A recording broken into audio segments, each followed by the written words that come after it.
Imagine you have an English essay, a math test, and a science project that's all happening and due by next week.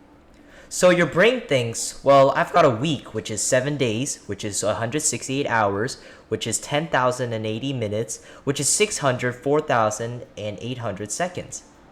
I've got time. So you spend the next 6 days just binge watching YouTube documentaries, scrolling on Reels, playing Clash, and smacking your homeboy's ass. And by the time the week is almost done, you realize, oh shit, I have an English essay due, a math test tomorrow, and a science project that I barely touched. So now you gotta pull an all-nighter and turn everything in last second before you can finally breathe a sigh of relief.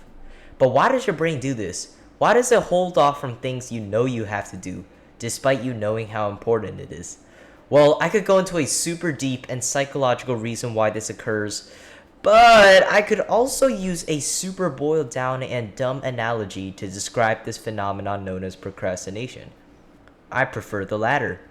But by the way, this video is majorly inspired by this one random TED Talk I saw by, once again, procrastination. And it was about this procrastinative college student. I don't think he's still in college, but he's like a blogger now. So shout out to that guy, I guess. So imagine this is you and your brain.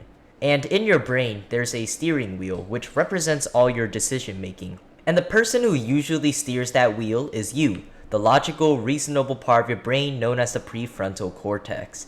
And for everyday tasks or even just school assignments, you tell yourself that you need to do this because it's important for your grade.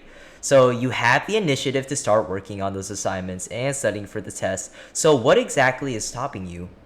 Well, let me introduce you to the more ADHD-sided and careless part of you, which I will call the dopamine monkey. Now this monkey, whenever he sees the steering wheel being turned into a certain direction, he doesn't like that, because he's a monkey, whose only purpose is to cause misdirection and chaos for absolutely no reason.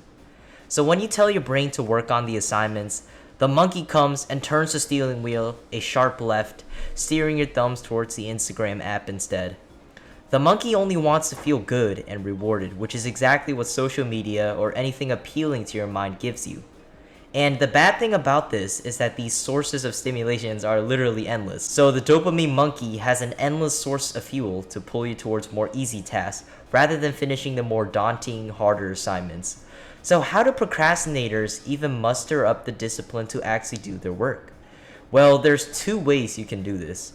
One is the disciplined orangutan, who is just like the monkey who wants satisfaction or pleasure, but unlike the dopamine monkey, it is aware of the feeling of accomplishment and satisfaction that you feel after you complete your work and your assignment, and that's exactly what fuels it to take control of the steering wheel again, pushing you back into doing the hard things. And the other way?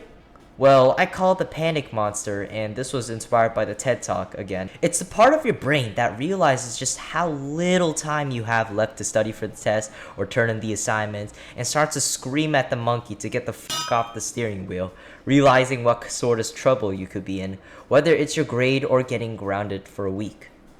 Either way works to get rid of the monkey. As long as you have some way to combat the monkey, the phenomenon of procrastination should happen less often.